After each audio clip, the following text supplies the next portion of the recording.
Olá, bem-vindos a mais uma exploração profunda aqui no nosso espaço. Olá. Hoje a gente vai voltar nossos olhos para uma figura que eu acho fascinante, quase enigmática do Novo Testamento, Onésimo. Onésimo, isso. Para nossa conversa, a gente está usando como base um artigo do site teológico. A ideia é ir um pouco além daquela menção mais conhecida na carta de Paulo, sabe? Uhum. A nossa missão aqui é tentar entender melhor quem foi esse homem. Ele começa como escravo fugitivo, né? Mas o que a história e a tradição contam depois? Exato. É uma história que, assim, começa quase que como uma nota de rodapé na Bíblia, né? Mas que ganha uns contornos muito, muito ricos quando a gente olha como ela foi desenvolvida e interpretada ao longo do tempo. Que interessante. Vamos usar esse material para investigar temas como, sei lá, transformação pessoal, a dinâmica da reconciliação, que é super complexa, e, claro, como a fé cristã, lá no comecinho, interagia com as realidades sociais bem duras da época, tipo a escravidão no Império Romano, né? Perfeito. Então, bora começar pelo começo mesmo, pela base que está na Bíblia. A carta do apóstolo Paulo a Filemon. É o nosso ponto de partida, certo? Isso. O que a gente precisa saber sobre essas pessoas, a situação inicial, segundo esse material que a gente analisou? Bom, o cenário é Colossos, uma cidade que ficava lá na antiga Frígia, hoje é parte da Turquia. Filemon, ele é apresentado como um cara importante, sabe? Um membro rico, influente da comunidade. Ah, ok. E parece que ele se converteu ao cristianismo pelo próprio Paulo. Ele tinha escravos, o que era comum para a gente da posição dele naquela época, né? E Onésimo era um deles. A relação inicial é essa, senhor e escravo. E aí que a coisa complica, né? Essa relação entra em crise. O artigo fala de um prejuízo que Onésimo teria causado para Filemão e por isso ele foge. O que se sabe desse prejuízo? Foi roubo? Olha, a fonte mesmo, que é a carta de Paulo, não entra em detalhes, sabe? O artigo que a gente leu menciona essa especulação de alguns estudiosos. Talvez um roubo, talvez um dano à propriedade. Isso baseado num versículo lá, o 18, onde Paulo fala que paga o que Onésimo dever. Ah, entendi. Onde ele se oferece para cobrir a dívida. Exato. Mas o próprio material diz que isso não está explícito. O tal prejuízo podia ser simplesmente a ausência do Onésimo, né? A perda do trabalho dele, a quebra daquela relação de posse, isso por si só já era um custo e uma ofensa social bem grande na época. Fato é, ele foge. Uma decisão de risco enorme naquela sociedade. E a fuga não garante liberdade, muito pelo contrário. Não mesmo. A liberdade não veio fácil, não. O relato sugere que o Onésimo acabou sendo capturado pelas autoridades romanas mesmo e foi parar na prisão. Preso. O artigo levanta a possibilidade de ter sido em Roma ou talvez em Cesareia Marítima, lugares onde Paulo também ficou preso em momentos diferentes, né? Faz sentido. E é nesse lugar, assim improvável, a prisão, que a vida dele dá uma virada total, completamente inesperada. O encontro com Paulo. Como é que isso muda a situação do Onésimo? É o ponto de virada total. Na prisão, o caminho dele se cruza. Onésimo ouve a mensagem do evangelho ali, com Paulo. Converte-se ao cristianismo, e isso é crucial para a história demonstrar arrependimento pelo que fez contra Filemão. E tem um detalhe interessante que o material ressalta. Onésimo não fica parado, esperando. Ele começa a ajudar Paulo ali mesmo, na prisão. Vira útil para o ministério do apóstolo. Nossa, que rápido. Sim, Paulo passa a ter um apreço tão grande por ele que chega a escrever, como está citado na nossa fonte. Algo como, eu queria muito ficar com ele aqui comigo, para ele me servir no seu lugar enquanto eu estou preso por causa do evangelho. É uma paráfrase de Filemão 1,13, né? Mostra uma conexão forte e rápida entre eles. E imagino que seja daí que vem a ideia da carta para Filemão. Qual era a intenção de Paulo ao escrever? Não era só uma carta de apresentação, né? De jeito nenhum. Era muito mais. Paulo, ele tinha essa ligação espiritual profunda com os dois, né? Com Filemão, que ele tinha convertido, e agora com Onésimo, que ele chamava de filho na fé. Então ele se coloca ali como um mediador. Entendi. O objetivo central da carta é interceder pelo Onésimo, buscar uma reconciliação de verdade entre ele e o Filemão. E aqui está o ponto nevrálgico, que o nosso material destaca bem. Paulo não pede só para Filemão aceitar ele de volta. Ele pede que Onésimo seja recebido, não mais como escravo, mas muito acima de escravo, como irmão amado. Uau, radical. Mudar o status legal e social dentro da própria casa, com base na fé, naquela época. Extremamente radical. Pensa só, Paulo está pedindo para o Filemon que a identidade que eles compartilham em Cristo seja mais forte, que transcenda a estrutura social de senhor e escravo. Ele usa a autoridade dele de apóstolo, mas apela principalmente na base do amor, da amizade. É um apelo pessoal, então. Muito. Ele elogia a transformação do Onésimo, garante que ele agora é útil espiritualmente e, para tirar qualquer obstáculo, faz aquela oferta pessoal. Olha, se ele te prejudicou em algo ou te deve alguma coisa, bota na minha conta. É um aval completo. Um gesto de confiança e responsabilidade, assim, impressionante. E qual foi o resultado? A gente sabe se Filemon aceitou esse pedido tão desafiador, a reconciliação aconteceu mesmo? Então, a carta em si, o texto bíblico, termina aí, com esse apelo. A gente não tem uma continuação direta contando o que aconteceu. Mas a análise que a gente tem aqui diz que é considerado praticamente certo, pela maioria dos estudiosos e pela tradição da igreja, que o Filemon atendeu ao pedido de Paulo. Ah, que bom! Acredita-se que sim, que o Onésimo voltou e foi recebido por Filemon, não para voltar a ser exatamente o mesmo escravo de antes, né? Mas para viver uma dinâmica nova, agora como irmãos na fé. A relação foi, redefinida. Uma história de reconciliação muito poderosa contida nessa carta tão pequena. Mas a trajetória do Onésimo parece que vai além disso, né? Pelo menos segundo as narrativas que vieram depois. Exato. A Bíblia não conta o resto da vida dele, mas o material que a gente está explorando mergulha nisso, no que a tradição cristã, especialmente a católica e a ortodoxa, diz sobre o futuro dele. O que essas tradições acrescentam? Sim, a partir daqui a gente entra num terreno bem fértil, que é o da tradição da igreja, que naturalmente busca expandir as histórias das figuras que aparecem nas escrituras, né? É importante a gente frisar, como a nossa fonte faz questão, que aqui a gente está falando de tradições, não são informações confirmadas diretamente pela Bíblia. Tá? Certo, são tradições. O artigo aponta duas linhas principais sobre o que teria sido o ministério do Onésimo depois disso tudo. A primeira sugere que ele alcançou uma posição de liderança bem significativa, pastor ou bispo na importante igreja de Éfeso. Éfeso, caramba, uma das maiores comunidades cristãs da época. E ele teria sucedido quem, segundo essa linha? Essa tradição coloca ele como sucessor de Timóteo, outra figura super próxima de Paulo, bem conhecida do Novo Testamento. Alguns relatos até sugerem que quem nomeou ele foi Inácio de Antioquia, um bispo muito importante do início do século II. Inácio menciona um Onésimo como bispo de Éfeso nas cartas dele. Mas essa identificação do Onésimo de Inácio com o nosso Onésimo, da carta Filemon, é certeza? Todo mundo concorda? Não, não é totalmente unânime, não. O artigo menciona que essa ligação específica é questionada por teólogos respeitados, tipo o Joseph Fitzmyer. Eles argumentam que podia ser outro Onésimo, um nome comum na época.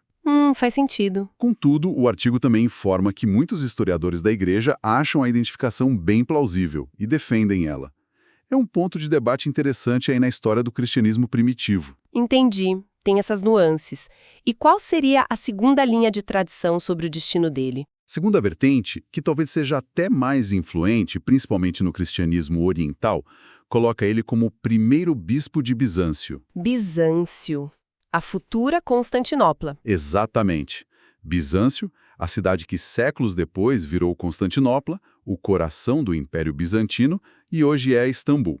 Nessa tradição, ele é conhecido como Onésimo de Bizâncio, e é visto como uma figura-chave, seminal mesmo, na fundação da comunidade cristã que, eventualmente, deu origem ao Patriarcado Ecumênico, um centro vital da Igreja Ortodoxa até hoje. Nossa! De escravo fugitivo a possível fundador de uma sé episcopal tão importante, é uma ascensão notável, mesmo que esteja ancorada na tradição. Essa tradição também fala sobre o fim da vida dele? Imagino que ser líder cristão naquela época era bem perigoso. Sim, sim. A narrativa tradicional inclui um fim trágico, mas considerado heróico dentro da perspectiva cristã: o martírio. Conforme relatado no material que a gente analisou, acredita-se que Onésimo foi morto por causa da fé dele durante uma daquelas ondas de perseguição do Império Romano contra os cristãos. A tradição descreve que ele teria sido apedrejado e depois decapitado. Que morte violenta! Existem detalhes sobre quando e onde isso teria acontecido? As perseguições mais prováveis que o texto menciona são as que rolaram sobre os imperadores Domiciano, ali no final do século I, ou Trajano, já no início do século II.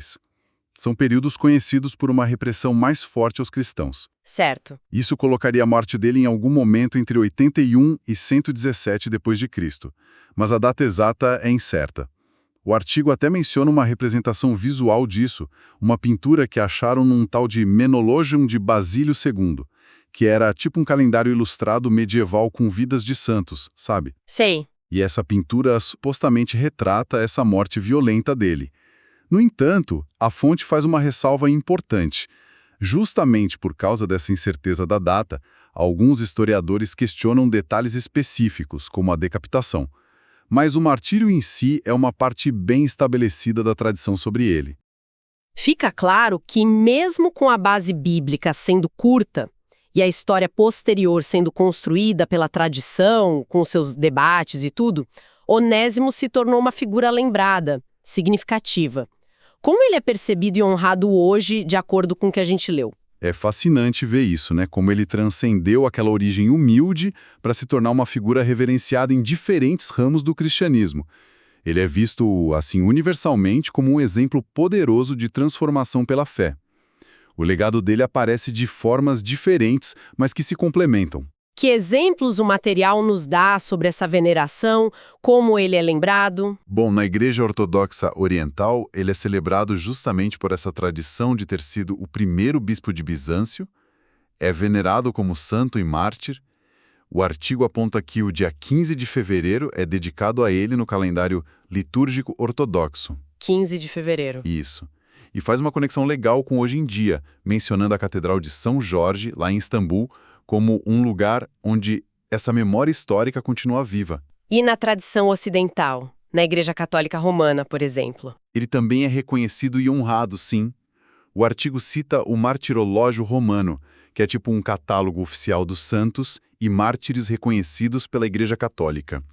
E lá, a descrição do Onésimo ecoa diretamente a história de Paulo. Ele é lembrado como o escravo fugitivo a quem o apóstolo Paulo acolheu na fé de Cristo enquanto estava na prisão, considerando-o como um filho. O foco está na conversão dele, na relação com Paulo e no testemunho final como mártir, ligando ele àquelas perseguições do início da era cristã. Interessante como a essência da história da Carta a Filemon continua central, né?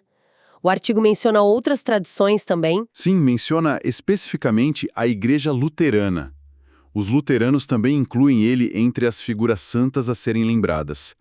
E tem um detalhe muito significativo, eles celebram a memória dele no mesmo dia 15 de fevereiro, junto com São Filemon, o antigo senhor dele. Os dois juntos? Nossa! Pois é.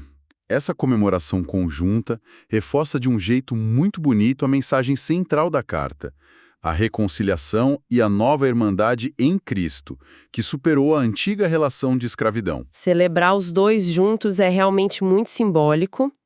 Falando em simbolismo, o artigo toca num ponto curioso sobre o nome Onésimo. Qual é o significado e por que isso é relevante para a história? Ah, sim. Isso adiciona uma camada a mais de significado, né? O nome Onésimo vem do grego onesimos, oníssimos, e significa literalmente útil, proveitoso, benéfico. Útil. Útil. O material que a gente analisou sugere que Paulo pode ter feito um jogo de palavras de propósito na carta a Filemon. Quando Paulo escreve que Onésimo antes lhe era inútil, mas agora é útil, tanto a você, Filemon, quanto a mim, Paulo, ele estaria, contrastando o passado do Onésimo com o presente transformado dele, usando o próprio significado do nome. Quase como se dissesse que antes da conversão, ele não estava vivendo à altura do potencial do próprio nome, mas agora sim. Seria isso? Exatamente essa é a leitura que se faz. Antes de encontrar a fé e o propósito em Cristo, ele era, talvez, inútil no sentido de não cumprir seu potencial ou até prejudicial por causa da fuga. Mas depois da conversão, do arrependimento, da disposição para servir, ele se tornou verdadeiramente onésimo, útil e proveitoso para o reino de Deus e para os seus irmãos na fé. A transformação deu um significado pleno, redimido ao nome dele.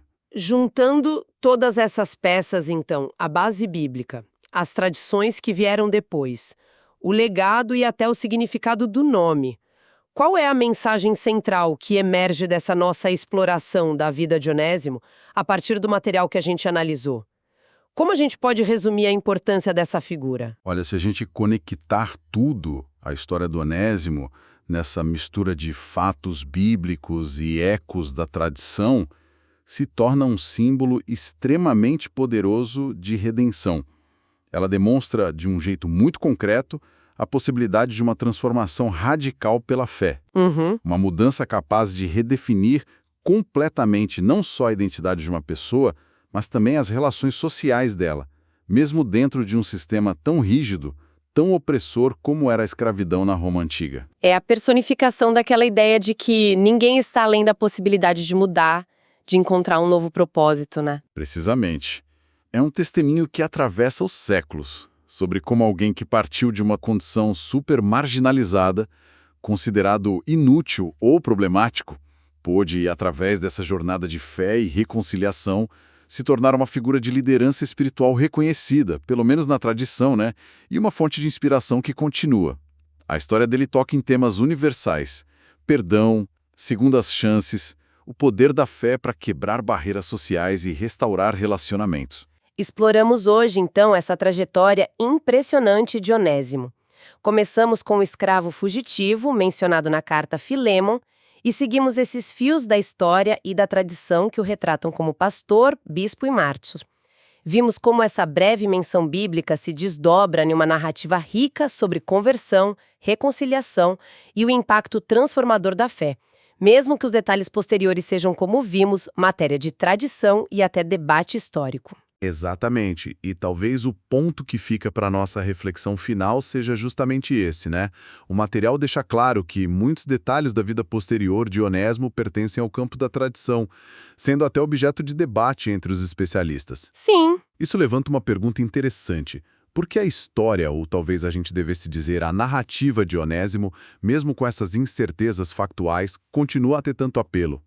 O que será que o desenvolvimento dessa história ao longo dos séculos nos diz sobre a nossa necessidade como pessoas e como comunidade de encontrar e celebrar exemplos de redenção, de reconciliação, de superação de barreiras sociais, mesmo partindo de figuras que a história oficial mal registrou, né? Fica aí algo para a gente pensar.